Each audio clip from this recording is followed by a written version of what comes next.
White House Chief of Staff John F. Kelly stood up for his boss, President Trump, during a media briefing on Thursday, telling reporters that he is the one who told Trump that previous presidents typically did not call the families of fallen troops, and hailing Trump as brave for being willing to do so.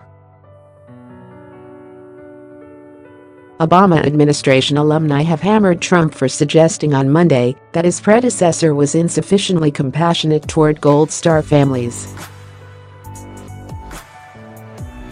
And Representative Frederica S. D-Fla said Wednesday that she overheard what she considered an insensitive remark by Trump when the president phoned the family of Army Sgt. David T. Johnson, one of 4 servicemen killed in a recent ambush in Niger. Johnson's mother told The Washington Post that Trump did disrespect my son. The Fix has annotated Kelly's remarks using Genius. To view an annotation, click on the yellow, highlighted text. Most Americans don't know what happens when we lose one of our soldiers, sailors, airmen, Marines, or Coast Guardsmen in combat. So let me tell you what happens. Their buddies wrap them up in whatever passes as a shroud, puts them on a helicopter as a routine, and sends them home.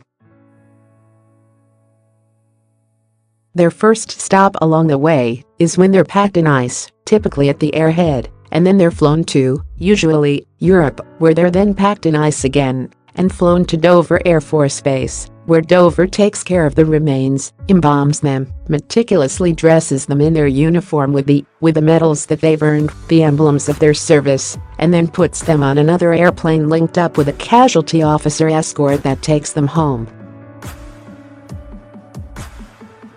A very good movie to watch, if you haven't ever seen it, is Taking Chance, where this is done in a movie, HBO setting. Chance Phelps was killed under my command right next to me. And it's worth seeing that, if you've never seen it.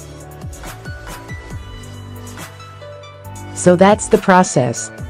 While that's happening, a casualty officer typically goes to the home very early in the morning and waits for the first lights to come on. And then he knocks on the door. Typically, the mom and dad will answer, the wife. And if there is a wife, this is happening in 2 different places.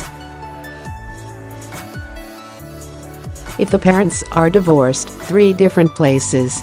And the casualty officer proceeds to break the heart of a family member and stays with that family until, well, for a long time. Even after the internment. So that's what happens. Who are these young men and women? They are the best 1% this country produces. Most of you, as Americans, don't know them. Many of you don't know anyone who knows any one of them. But they are the very best that this country produces.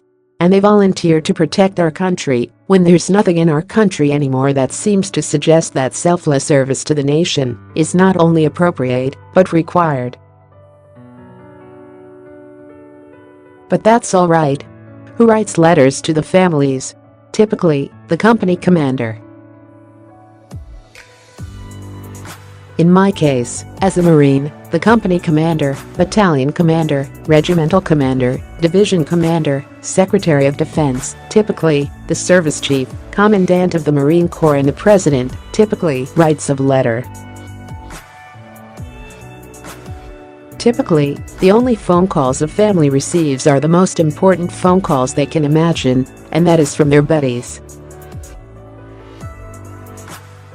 In my case, hours after my son was killed, his friends were calling us from Afghanistan, telling us what a great guy he was.